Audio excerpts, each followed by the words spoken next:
Sebelumnya perlu dipahami, bahwa letter of intent LOI bukanlah perjanjian atau kontrak pembelian suatu produk, melainkan baru pernyataan minat untuk mengakuisisi. Sementara proses pembicaraan dan negosiasi masih harus dilakukan untuk kelanjutannya.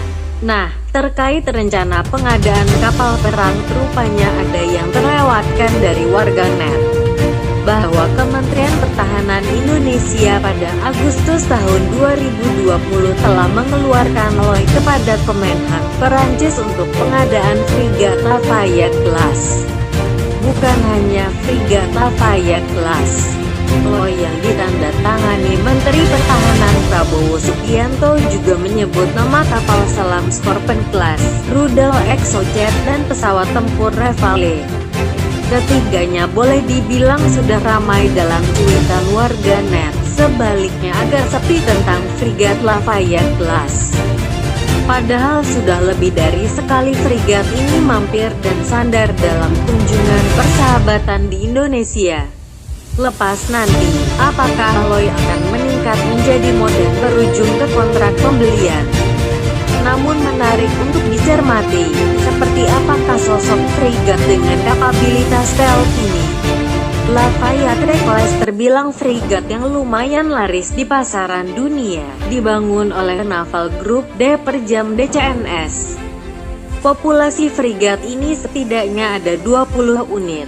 Perancis sendiri mengoperasikan 5 unit, yakni Lafayette F710, Surcouf F711, Courbet F712, Aconit F713, dan Gue Prate F714. Lafayette Class dirancang dengan desain modular terdiri dari 11 modul besar, di mana ciri khas dari strukturnya dibangun dari material light alloy dan glass reinforced plastik, yang secara keseluruhan dipercaya dapat mengurangi bobot kapal. Kemudian zona-zona vital pada kapal dilapisi material Kevlar, sistem-sistem yang penting diproteksi sebagai redundan. Kompartemen para kru juga dilindungi terhadap ancaman serangan biologi, kimia, dan nuklir. Meski Lafayette Class punya desain minimalis, namun bekal senjata yang ada lumayan padat. Sebut saja ada French Naval Hit 100 mm. Dengan munisi 13,5 kg, kanon ini dapat melesatkan proyektil hingga jarak 16 km. Secara teori kanon ini dapat menembakkan 80 proyektil per menitnya. Di bagian geladak, ada 2 pucuk kanon PSU yang dioperasikan secara manual, yakni F2 kaliber 20 mm. Kanon ini dapat melepaskan 720 proyektil per menit dengan jarak tembak 10 km. Untuk rudal anti kapal Exocet AM40 Blok 3, 2 peluncur 4 sel dipasang dalam posisi midship antara 2 tiang. Rudal anti kapal memiliki jangkauan 70 km dan mendekati target dalam mode sea skimming pada kecepatan subsonik yang tinggi, sekitar Mach 0,95. Angkatan Laut Perancis telah memberikan kontrak pada MBDA untuk rudal Exocet AM40 Blok 3 yang mulai dipasang pada Lafayette Class sejak tahun 2006. Rudal Blok 3 akan memiliki sistem propulsi turbojet dengan jangkauan 180 km. Menuju bagian atas anggar disematkan satu konsol rudal Hanut jarak dekat Krotil CN2. Dalam konsol tersebut terdapat 8 rudal yang siap diluncurkan untuk mengangkis serangan rudal anti kapal dan jet tempur lawan. Krotil CN2 mengusung rudal VT1 yang mampu melesat Mach 3,6 dengan jarak jangkau 13 km.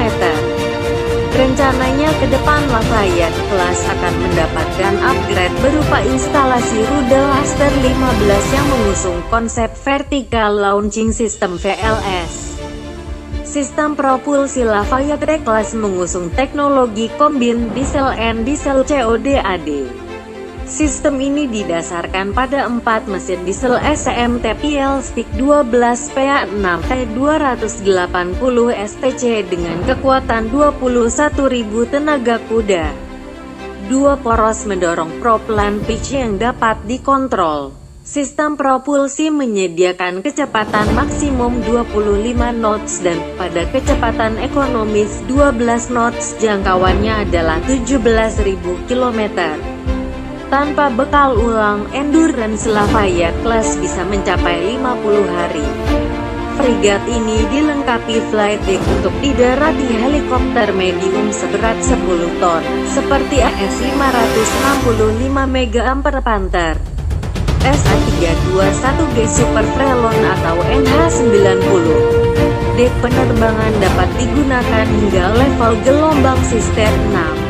Bila kelak Indonesia jadi mengakuisisi frigat ini, maka Indonesia akan bergabung bersama Singapura, Formidable Class, Arab Saudi, Al Riyadh Class, dan Taiwan Kangding Class, yang sudah lebih dulu mengoperasikan turunan dari Lafayette Class.